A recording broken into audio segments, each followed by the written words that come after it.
Dia dos Finados no Brasil, nós resolvemos então marcar esse dia com uma visita aqui ao cemitério de Salt Lake City. Nós vamos visitar. O cemitério de Salt Lake City é não só um cemitério, mas também um parque, né?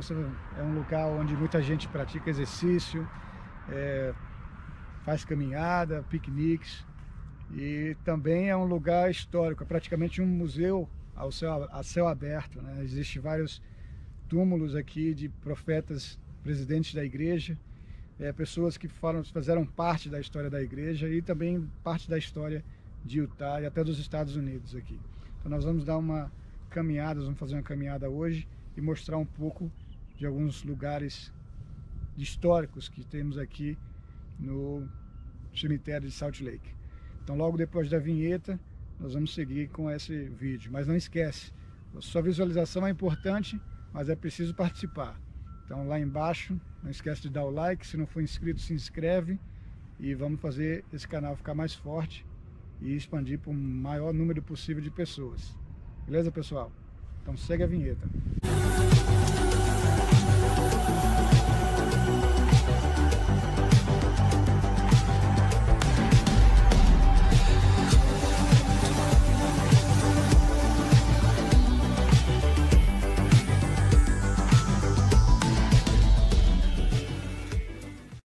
Como vocês podem ver, existem algumas lápides aqui da época dos pioneiros, né? Elas são marcadas com essa plaquinha aqui, mostrando que eles foram pioneiros, os primeiros membros da igreja a cruzar as planícies e chegarem aqui.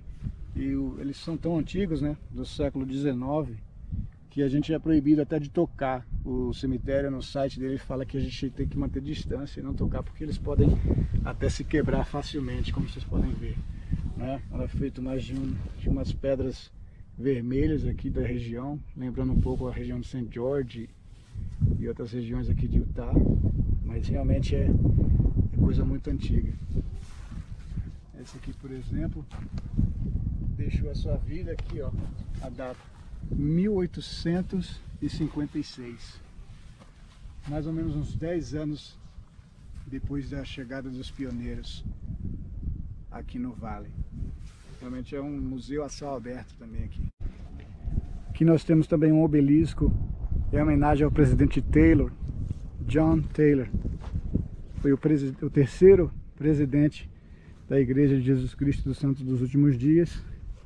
E tem uma curiosidade interessante a respeito dele aqui, ó. Está falando que ele nasceu em Westmoreland, Inglaterra. Então ele foi o presidente da igreja não nascido nos Estados Unidos, né? Até hoje, o único presidente da igreja que era de outra nacionalidade. Sabemos que agora o Quórum dos 12 temos alemão, o irmão Soares, que é brasileiro. Então ainda existe uma possibilidade de termos outros presidentes da igreja de nacionalidade não norte-americana, mas esse aqui foi o presidente Taylor. Aqui, ó, terceiro presidente da igreja. Então, se vocês participassem da conferência geral naquele ano, nesses anos da presidência do presidente Taylor, a gente ia ouvir um sotaque em inglês. Uma outra curiosidade a respeito do irmão John Taylor é que ele estava junto a Hiram e Joseph na cadeia de Liberty no momento que eles foram assassinados, mas num episódio miraculoso da história da igreja, ele acabou recebendo um tiro num relógio de bolso que ele usava, e foi uma das pessoas que saíram ilesas para servir de testemunhas nesse assassinato, martírio do presidente Joseph e seu irmão Hiram. O presidente Wilford Woodruff, quarto presidente da igreja, que foi responsável pelo fim da prática do casamento plural em 1890.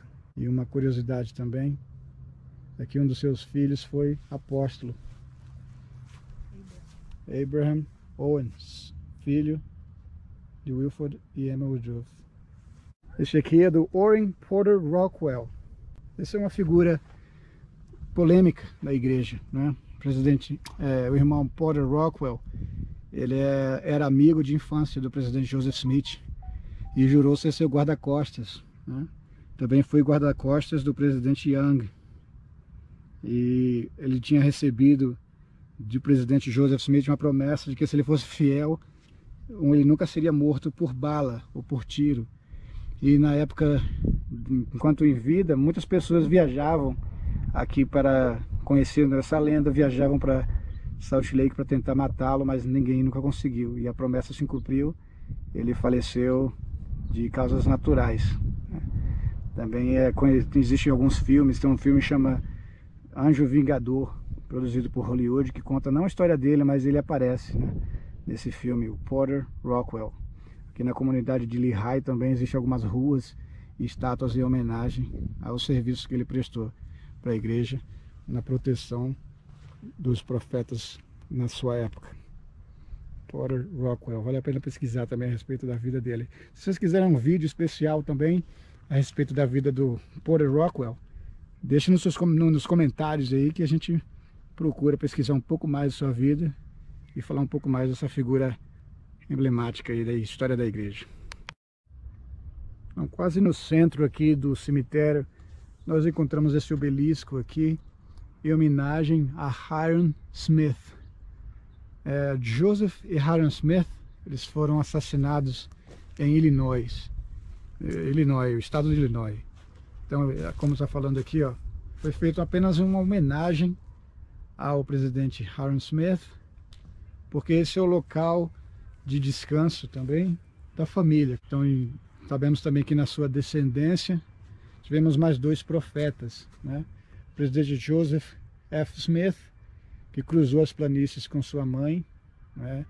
Entre as histórias dessa vida, da vida dele e da mãe, tem aquele famoso episódio em que um dos bois que carregava o carroção da mãe de Joseph F. Smith, viúva do presidente Hyrum, ele estava muito debilitado.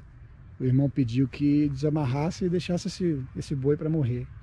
Mas por meio de sua fé, uma oração e a ajuda de alguns irmãos da caravana, ela conseguiu fazer com que o boi levantasse e ainda chegasse no vale antes daquele grupo que vinha.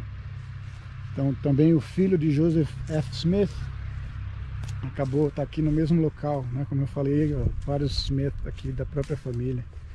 E encontramos também aqui a lápide do Joseph Field Smith, já nascido aqui em Salt Lake, da descendência da família Smith, do Hyrum Smith, 10º presidente da Igreja de Jesus Cristo dos Santos dos Últimos Dias. Mais um obelisco aqui em homenagem a um presidente da igreja, presidente Grant. Um dado interessante a respeito dele é que você acha que é novidade esse negócio de pandemia, mas ele assumiu a presidência da igreja em 1918, mas não foi apoiado pelos membros da igreja até a conferência de 1919, por causa da pandemia da influenza. Naquele ano, as reuniões e as conferências tinham sido canceladas, como na nossa realidade hoje, né? Nessa época ele não foi apoiado por causa da ausência dessa conferência. Também foi o presidente que dedicou o primeiro templo fora dos Estados Unidos, em Alberta, Canadá. Presidente David O. McKay, né? Uma curiosidade importante aí a respeito dele é que ele foi o primeiro presidente, em 1954, primeiro presidente da igreja a fazer uma visita oficial ao Brasil. Vocês podem reconhecer também esse nome do presidente McKay pela famosa citação: nenhum sucesso na vida compensa o fracasso no lar. Então, nós vemos aqui o 9º presidente da igreja, David O. McKay, 1951 a 1970.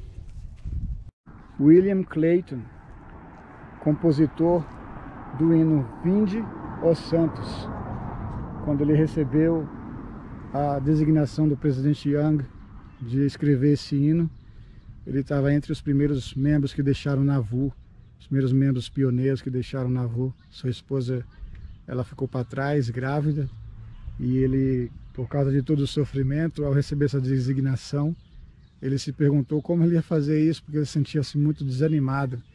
Mas ao receber a notícia de que o seu filho havia nascido, ele foi revigorado de esperança e deu a ele inspiração de escrever esse hino, que é um ícone de perseverança para todos os membros da igreja hoje. Vinde, ó santos. William Clayton. Esse aqui é o presidente Spencer W. Kimball, 12º presidente da igreja. Ele foi conhecido por ser o profeta que recebeu a revelação e que retirou a restrição do sacerdócio, né, dando aí o direito a qualquer pessoa de qualquer raça possuir o sacerdócio.